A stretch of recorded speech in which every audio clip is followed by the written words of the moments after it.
very last thing we have to do for our Welcome to Texas block are these three separate bluebonnets. They call this one the left bluebonnet, the center, and the right. We're all done in the same process, but we're going to do one at a time so it's less confusing. If you look at this paper here, this is what you'll be tracing. You'll have to turn it over. And this is the left flower, this is the center flower, and this is the right flower. And we're going to take the right one first and do that first. If you look at this paper that also came in your pattern, you can see we're going to assemble these on top of our applique pressing sheet. And we're going to assemble one flower, and we're going to make it one piece when we're finished. Because you do it on the applique pressing sheet, then you lightly iron it to fuse just the pieces together. Then when you lift this up, it'll come up in one piece. So this picture over here shows how the applique pressing sheet is on top of the drawing, and we'll go over all this later. And this shows how we have all of the same numbers, all of the same fabric tracings on each individual sheet.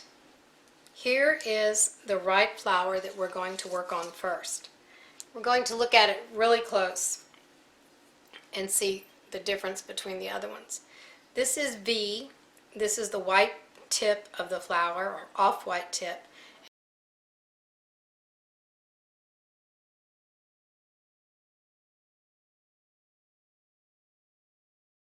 And then if you come down here, you have S3, U4, and S5. And then we have U here, S, more U's, more S's.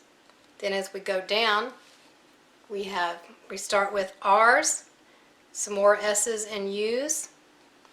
When we come here, we have more R's, some U's, and some G's, and also a Y. And these are very tiny, tiny. Go down to the bottom, and we end with G's and Y's and T's. So what we're going to do, we'll start at the top and look for all the V's. And we'll trace this, you'll turn it over and trace these like you always do. There's also M1, which is the stem, and it only shows in some parts on this flower, but we're going to trace it as one piece. So that's M1, and we'll start tracing M first. Then next we'll move to V2, because it's number 2, and it's up here. We'll trace the V. So the M tracing will be on one section of the stemma seam, and the V will be on another section, so you can keep them a little bit separate. Next we'll look for 3, which is S. So we're going to take all the S's and we're going to trace them together we're going to trace them together near each other on the stemma seam. So here's what I have for the S's. Here's what I have for the S's. These are traced, and this is for the right flower, which we're doing first. And then you'll go through, after S is U, and you'll go through and trace all the U's near each other. And that's what this is. All the U's traced near each other, and here's it's marked right, so we know that's the right flower. And then continue with the R's are next, and then you'll move down, and the G's are down here, and there's some Y's and some T's. So you'll end up with sections like this with all the colors, all the fabric numbers, which is R. Here's the R's, here's the S, here's the U. And the reason we're going to do this is we're going to take this whole piece and put it on the back side of fabric U, and we're going to lightly press it so it stays there. So we're going to do that with all of these, and then we'll assemble it. But first I'll show you what it looks like, and I'll take you step by step. This was just an overview of what we're going to do. Now you should have your traced out pieces of steam-a-seam lightly pressed onto all your different fabrics. The right side flower has 36 pieces, so just be sure you have a total of 36 pieces on here, all traced out. And I wanted to show you for the R fabric, which is the little off-white sections of the flower, the Bluebonnet. It says to use the Weblon, but I'm not a fan of the Weblon. So what I did, I took a bigger piece and I put steam-a-seam in the center, and then I steam-a-seamed the both pieces together. So I have the right sides facing out, and I put the R fabric, or the R steam-a-seam, onto one side. So when I cut it out, it will still show the other side, but there will be two layers here, so the fabrics underneath won't show through. So that's the only thing I did different on here.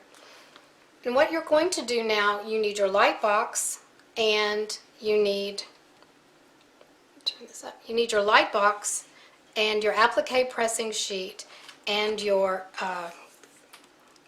drawing. And your drawing is now going to be face up. So it's just going to be the same way you do. Instead of the background fabric, we have our applique pressing sheet.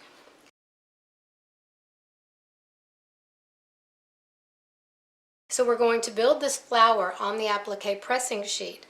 And I've already done the stem. I've already done M1. So I've taken the back paper off and it's stuck here to the applique pressing sheet. And I've also done fabric V2. So go through and cut out each one. The next thing I will do is look for number 3, which is S3, and I'll place that on there. So go ahead and build your Bluebonnet now, and then we'll come back.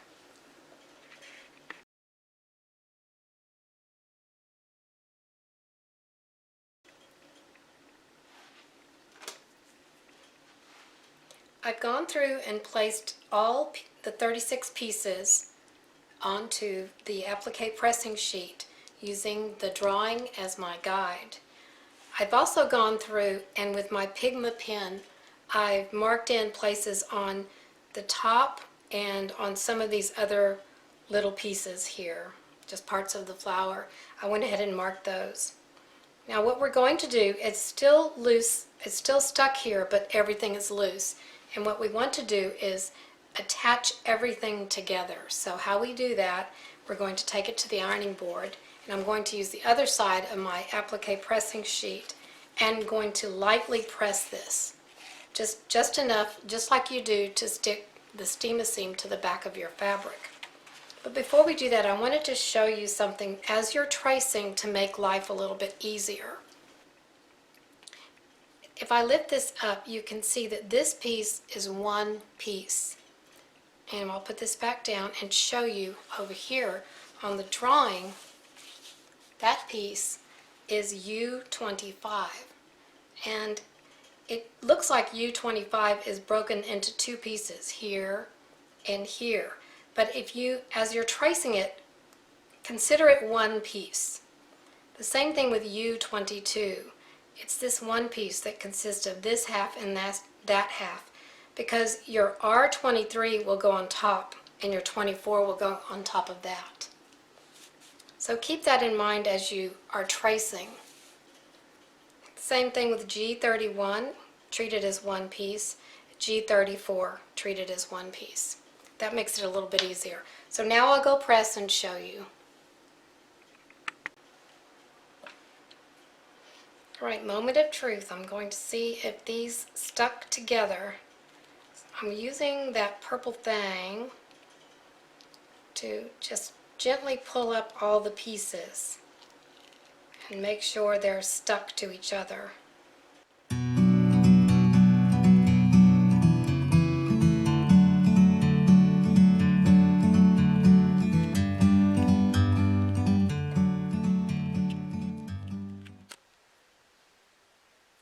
Alright, it's still sticky, but it is one piece.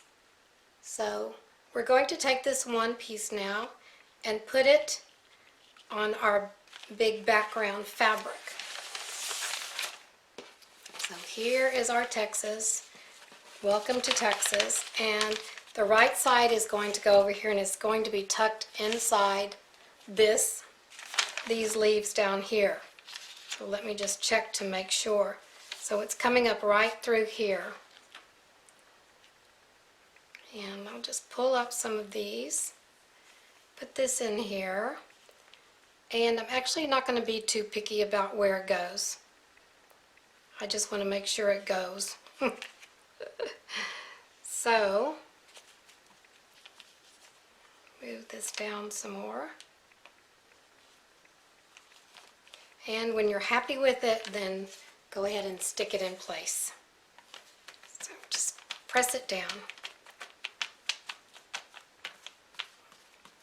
Now you have two more to do. You have the center and the left side to do. And when you finish those two, you can go through your whole piece and steam it, use steam, and steam everything down, and then you'll have your finished project.